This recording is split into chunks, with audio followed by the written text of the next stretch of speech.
Sir ఫైనల్గా చెప్పండి, నిన్న కేసీఆర్ నాని వైసీపీలో జాయిన్ అవుతున్నారు అని ప్రకటించారు.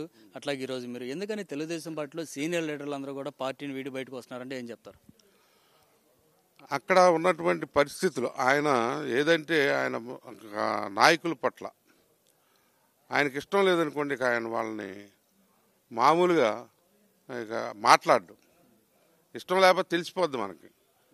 కలవటానికి కూడా ఇష్టపడరు. ఏమో సుధారాణి 5 సంవత్సరాలు జిల్లా పరిషత్ ఉమ్మడి కృష్ణా జిల్లా చేసినటువంటి సుధారాణి నేను ఇంటికి వెళ్ళి ఆయన అక్కడ పార్టీ ఆఫీస్కి వెళ్ళి అడిగాం అపాయింట్మెంట్. 5 మినిట్స్ మాట్లాడతాం, మా బాధ చెప్పుకుంటాం అన్నా కానీ మాకు ఇవ్వాల.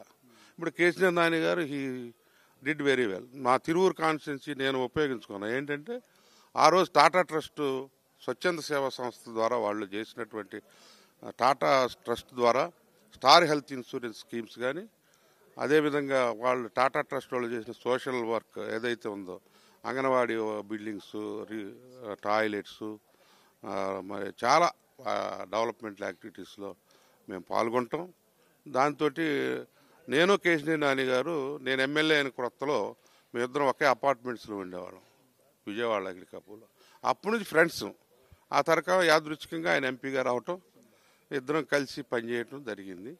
ఆ విధంగా మరి అంటే ఆయనతోటి నేనున్నానని నన్ను పంపించారో ఏంటో తెలియదు అసలు. మామూలుగా అంటే ఆయనతోటి బాగా ఫ్రెండ్షిప్ చేయటం వల్ల నన్ను దూరంగా పెట్టారేమో అనుకున్నాను. కానీ అన్నీ కాదు, నేను ఇలా ఆకర్షితున్నాయన జగన్మోహన్ రెడ్డి గారు చేసే పేదల సంక్షేమం ఏదైతుందో, పెన్షన్స్ ఏదైతే ఉందో, ఆ నాడు నేడు కార్యక్రమంలో స్కూల్స్ ఏదైతే ఉన్నాయో అవి డైరెక్ట్గా citizens to CM direct benefit schemes ఏదైతే ఉందో వాళ్ళ అకౌంట్స్లో డబ్బులు పడి మా పేదలు ఎంత సంతోషంగా ఉంటాం నేను చాలా సంతోషంగా చూస్తాను.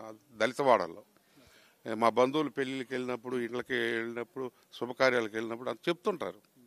అనేక విషయాల్లో డిస్కషన్ చేస్తుంటారు. దానికి నేను ఆకర్షితున్నాయి. ఆ విధంగా మా లోకల్ లీడర్స్ కూడా 30 ఏళ్ళ వాళ్ళతో వ్యతిరేకంగా నేను వేరే పార్టీలో పనిచేసిన నన్ను అభిమానించారు, నన్ను ఆహ్వానించారు. ఆ విధంగానే జగన్మోహన్ రెడ్డి గారు ప్రేమతో ఆహ్వానించారు. ఇక అంతకంటే హ్యూమన్ టచ్ చాలా సంతోషంగా మమ్మల్ని ఇద్దరిని కూడా ఆయన ఆహ్వానించడం అది శుభపరిణామం. రాబోయే రోజుల్లో దేవుడి అనుగ్రహం వల్ల జగన్మోహన్ రెడ్డి గారు రెండోసారి సీఎం కాబోతున్నారని నేను చెప్తున్నాను.